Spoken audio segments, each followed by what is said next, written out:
In this video we are going to discuss regarding clavicle fracture and how to manage the clavicle fracture. So first of all you understand the what is clavicle. So clavicle clavicle is the only the long bone which is horizontally and with no medullary cavity, and it is the bone which has the start ossification, first bone which start the ossification, and the at the last it's ossified, and it has two primary center for ossification and one secondary center. When we look this ossification type, it is the ossification membranocartilaginous ossification and medial end ossify in the cartilage. So when we look the external end of the clavicle is growing end. So epiphysis on unit epiphysis unit with the shaft at the age of the 25. So it's completely ossified at the age of 25. So when we look the articulation, of the clavicle, so there is a medially with the sternum and the first rib of cartilage, and laterally when we look the acromion process of the scapula. So in this image, this is the superior surface of the clavicle. So this is the medial side, this is the lateral side, and this is the superior surface and this is the inferior surface. So this is anterior, this is posterior, and medial lateral. So when you look, here is the origin of the sternocleidomastoid muscle, and here below there is a insertion of the pectoralis major muscle, and here is the capsule for the sternoclavicular joint, and this is the capsule for the acromioclavicular joints, and here is the deltoid insertion of the there is the deltoid muscle, and here is the trapezius muscle, insertion of the trapezius muscle. So when we look at the inferiorly, so in inferior surface there is a this marking for the pectoralis major, costoclavicular ligament, and this is the joint for the sternoclavicular joint. This is the articulation surface for the acromion, and this is for trapezius muscle, and part of it, here is a trapezoid part, and there is a conoid parts, and this is the for the deltoid muscle. So this is, and here is the subclavius for subclavian muscle. So this is the regarding the clavicle, normal position of clavicle, and the origin insertion of the muscle and tendons. So when you look at the fracture of the clavicle, so mainly it is common in the both adult and children. So mainly a mid shaft fracture, which is the 69 to the 82 percentage of the patient, and here is the lateral fracture is 21 to 28%, and medial fracture is the 2 to 3% only. This is the least common, this is the moderate common, this is the most common fracture. So when we look the classification of the this clavicle fracture, so this is division. So this is a medial and lateral. So this is divided into 1/3, this is 1, and this is 1/3, 1/3, 1/3, 1/3. So when you look, this is a proximal or the medial portion. So here is the fracture mainly occur 5%, but in the middle mainly occur in the middle 18%, due to here is a thinning and the there is a bending. So bending and thinning lead to the weakness in this point, weak in this point, and that lead to the fracture of the more fracture in the middle portion of the clavicle, and in the lateral or distal. So there is a 15% of the fracture occur. So it is divided group 1, group 2, and group 3. So group 1 is the middle third fracture, group 2 is lateral third fracture, and group 3 is the medial third fracture.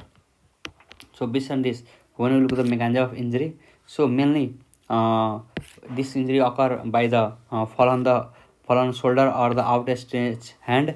So when we look the mid shaft fracture, and there is the here is the muscle, this is the sternocleidomastoid muscle, and this muscle lead to the outer fragment.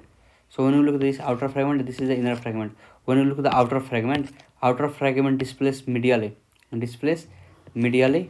and downward, due to the muscle of the pectoralis major. Here is the pectoralis major muscle, and also the load of the shoulder, that lead to the downward and medially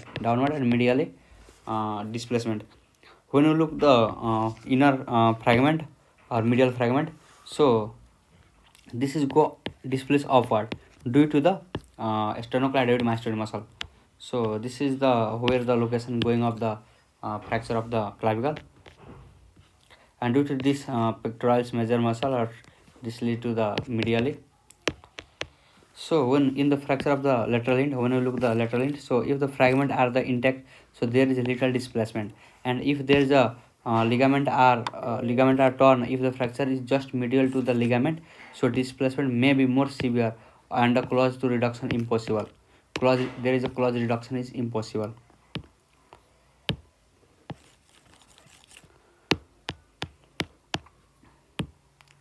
So in the clinical feature, when we look at the clinical features regarding the clavicle fracture, so when we look at the history, in history presented with the patient is presented with history of the trauma such as fall and or a sport injury or the road traffic accident RTA. Or when we look at the symptoms, in the symptoms main is the pain, then swelling, difficulty to the move the arm, difficulty in the moving the affected arm. And also when we look the sign on examination, so when we look the look there is a deformities or tenderness in the field and over the clavicle, shoulder may be shortened and relative to the opposite side of the shoulder or drop may drops in the opposite side of the drop. So when we look at the diagnosis, how we diagnose, the radiologically we diagnose.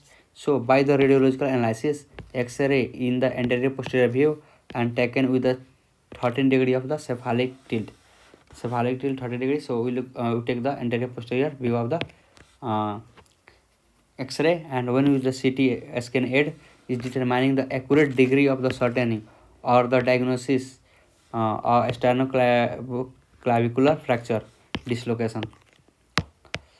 So when we look at the left sided, this is the left side of the shoulder, and this left side of the clavicle is fractured and dislocated. In radiographic features, when we look at the radiographic picture, there is a for the lateral third fracture, additional view of the shoulder are needed. So only the anterior posterior view is not enough to the determine the lateral third fracture.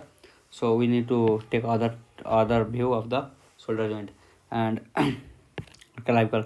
So also for the middle third fracture, radiographic show the outer fragment below the inner. And when you look the medial third fracture, there is a it is a better to obtain X-ray of the sternoclavicular joint.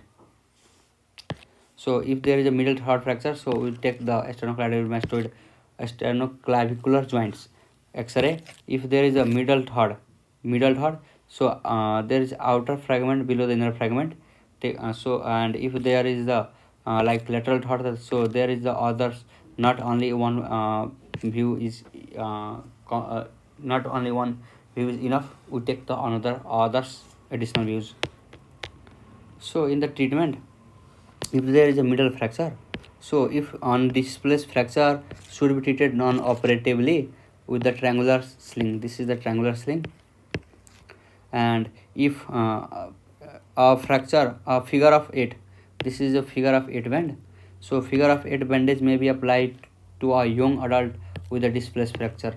For young adult, we take this figure of the 8 bandage. If displaced fracture should be treated with the open reduction and internal fixation with the plating and the intramedullary fixation done. If there is the displaced fracture, after that there is a for the lateral third fracture, undisplaced, if there is if undisplaced, then sealing for the 2 to 3 weeks. This sealing take for the 2 to 3 weeks.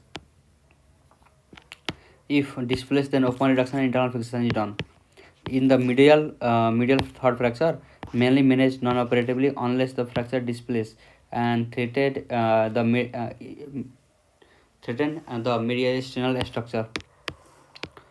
And for the complication of sternoclavicular joint, if early, when we look, there is a pneumothorax, damage to the subclavian vessels, and there is a brachial plexus injury.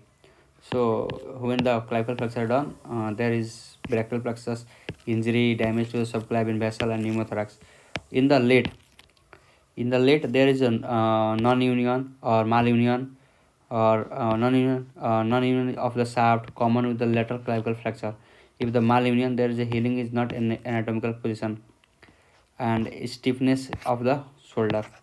This is regarding the clavicular joint. In the coming videos we discuss the other topic.